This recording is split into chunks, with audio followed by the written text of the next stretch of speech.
In the last video, we learned how to begin our drawing by accurately establishing the larger proportions and shapes. In this video, we're going to focus on identifying essential facial features. These help to define the features and also lay the groundwork for helping to create what we call form, or the sense of three-dimensionality in your artwork. But one of the first things I want to do is establish the angles of my features. So you can see that I'm taking my measuring tool, and what I'm trying to do is I'm trying to establish the angle of the eyes. And how I do that is actually what I'm looking for is a line that will go from the corner of the eye to the corner of the eye to the corner of the eye to the corner of the eye. And if you look at our eyes, when you look in the mirror, you will see that the outer corner and the inner corner are pretty much on the same line. So if you want to make sure that your eyes are moving in the direction they should be and that they're symmetrical and they're balanced, establish a line for all of the corners to follow. Using my extended arm, I establish the angle of the eyes and then I put it in my drawing. Then you'll notice I go back and I check and I double check to make sure that it's correct. Then I go back and mark where the bridge of the nose is on the axis line and then extend that measurement down to where the tip of the nose is. Then, using my extended arm, I establish the angle of the shadow that's underneath the nose. That's the main angle that I'm going to be using as a measurement to establish the nose in this particular case. So what I'm looking at as my establishing line is this line right here on the shadow of the nose. Then I'm going to go back down and I'm going to do the same thing with the mouth. And what I'm going to use as the angle to establish the mouth is the line that is basically the upper lip. It's the bottom part of the upper lip, just before you see the teeth. So it provided me with a really nice, strong line. So I'm going to use that as my angle. So once again, with my extended arm and my measuring technique, I establish the angle for the mouth. Then I establish the angle along the ridge of the nose, all the way up to the eyebrow. I'm going to go out and I'm going to go and establish sort of a boundary for the eye. I could use the eyeball itself, or I can use this eyelid and the shadow. And for the moment, I'm just going to establish that where that shadow is. Then I go in and I plot the boundaries of both the eyes and the side of the mouth towards the cheek. Okay, so now I've got all the main points of this face are plotted out. And what I want to do at this stage is basically go back in and just take a few minutes to double check and make sure that everything is accurate. And this is one of the things that I see new students do all the time. They'll plot this down and then they just kind of get caught up in all the details, and they're not used to doing this, and something is off and they don't realize it, and then they'll just keep going along and measuring, and the construct will actually get finished and we'll go back and double check it and something is way off. Like the side of the face has a tendency to come way out, or an eye is really out of alignment, or the nose is too long, or something is actually really quite significantly incorrect, but they didn't take the time to go back in and double check. So this is what you need to do at various stages before you get into the next stage. Take your time and go back and just quickly double check that everything is where it's supposed to be.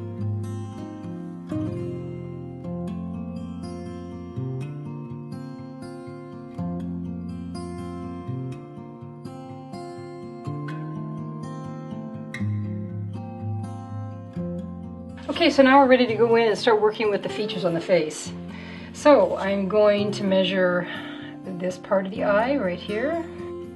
So what you'll notice as I'm constructing the eye, I'm using simple angles and very graphic shapes. We do not want to get into all the details of the eyeball and the iris and all this sort of thing. We're looking for very simple graphic shapes at this point that establish accurate boundaries and accurate proportions. And at a certain point, while I'm doing the drawing, what I need to do is to step back away from the drawing.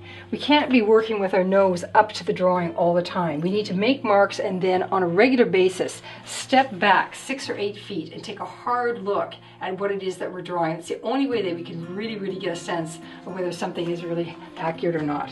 So I can see that this actually needs to go up as a result of that.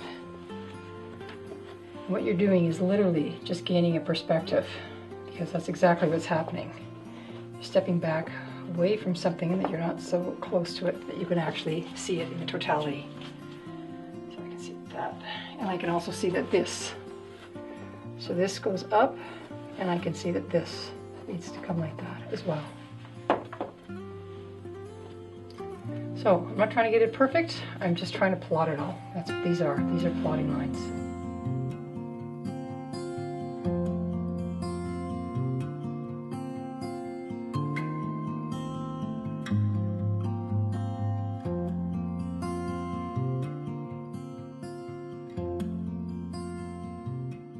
So once again, you'll notice I'm plotting simple graphic shapes. I'm looking for the proper proportions, I'm looking for the right angles, and I'm looking to create shadow shapes. Almost like an accurate coloring book line drawing. And I'm also looking for different angles here that can be quite misleading. We sort of have a tendency to think of the shape of the eye as kind of an almond shape. And this is one of the things that we can really get sort of seduced into. And I see new students going through all the time. They think of eyes in terms of making these almond shapes and, you know, noses to look a certain way and lips to look a certain way. They kind of make them like they're drawn on like lipstick or whatever. But in reality, what we need to be seeing is exactly the shape that we're seeing there. And this corner of the eye here actually is straight down and pretty much straight across this way. So that actually helps me quite a bit. So you need to see things exactly for what they are.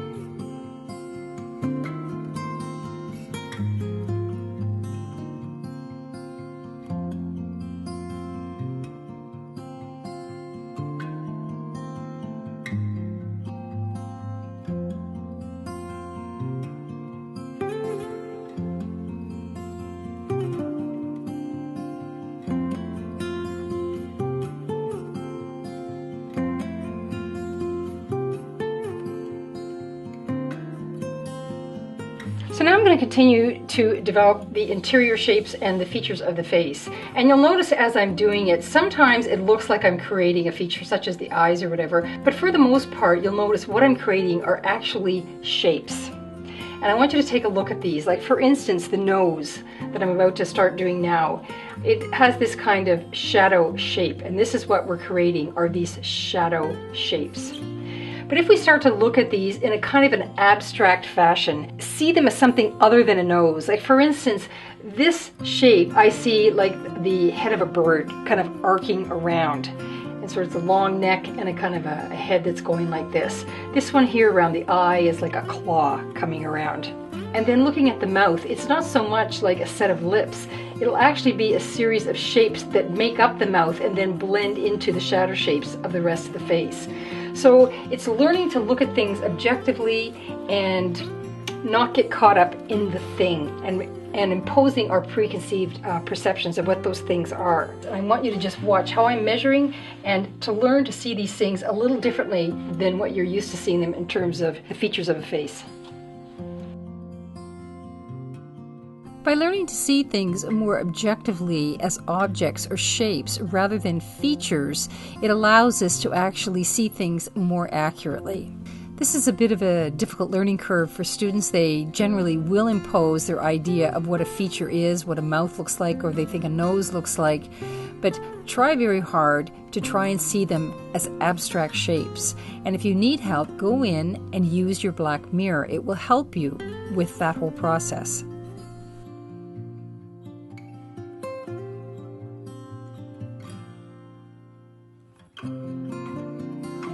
You'll also notice I start at this point shading in my shadow shapes.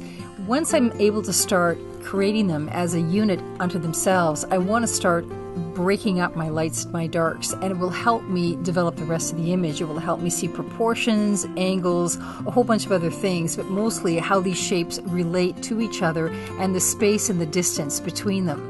So I start laying in a flat, even tone as best I can as I'm beginning to create these completed shapes on the face.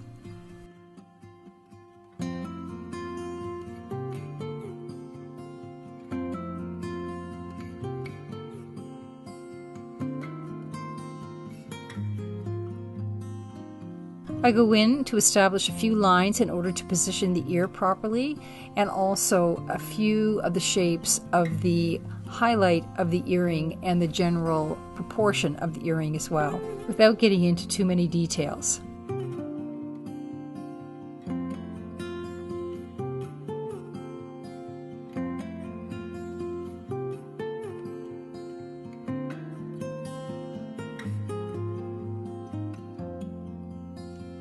So at this point, my main concern is not only creating my shadow shapes with each of the features on the face, but also separating my lights and my darks.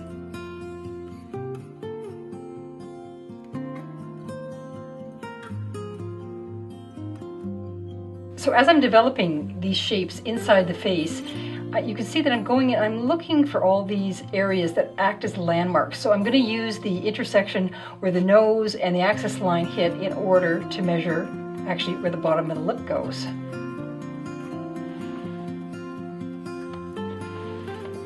You can see I keep my pencil nice and sharp. This is really critical if you want the accuracy.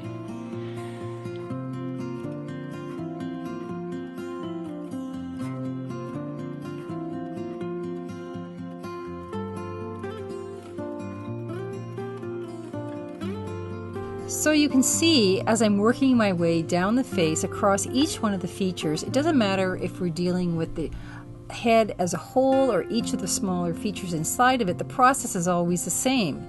We establish the larger boundaries, we keep our lines simple and graphic, and we're looking for accurate proportions and shapes and angles. This is how we start every single area that needs to be worked out in terms of creating an accurate blueprint.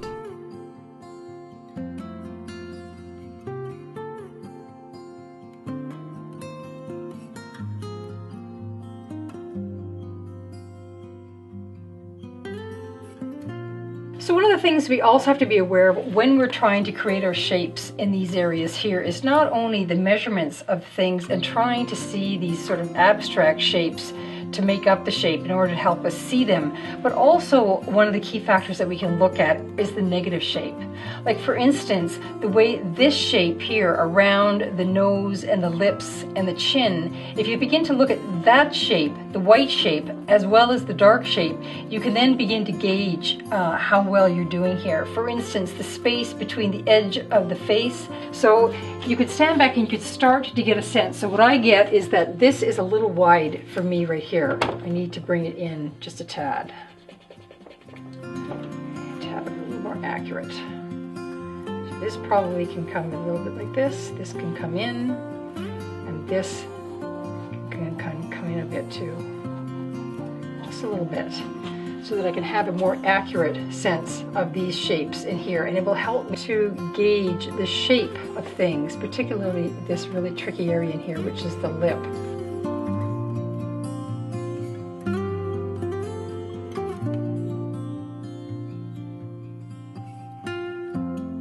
So I'm going to go in and I'm going to double check some of these negative shapes in here as well, from the tip of the nose to the tip of the lip, space from the edge of the upper lip to the side of the cheek, edge of the, that's pretty good. Could probably come in just a tad. From the bottom of the lip to the bottom of the chin, from the bottom of the lip to the bottom of the chin, it looks pretty good. So now I'm going to go in and I'm going to fill in these areas just so it's easier for me to see these shapes. Another way for you to distinguish your shadow shapes and values is to squint your eyes. It will simplify your values and make them easier to see.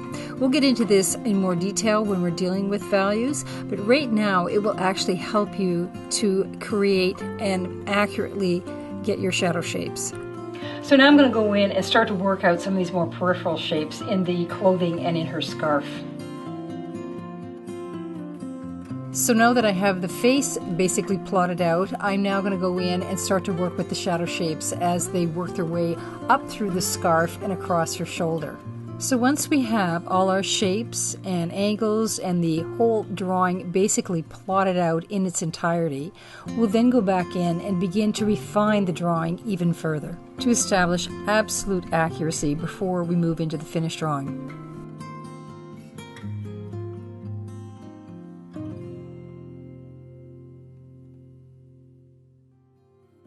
Now you know how to identify essential facial landmarks, also how to separate your lights and darks and create shadow shapes. In the next video, we're going to focus on the articulation process, and this is where we go back over our initial drawing and we refine all the details.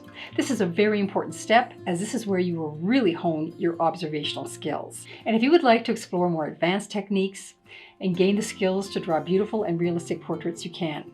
Simply go to my Patreon site and find out how. Thanks very much for watching, and we'll see you in the next video.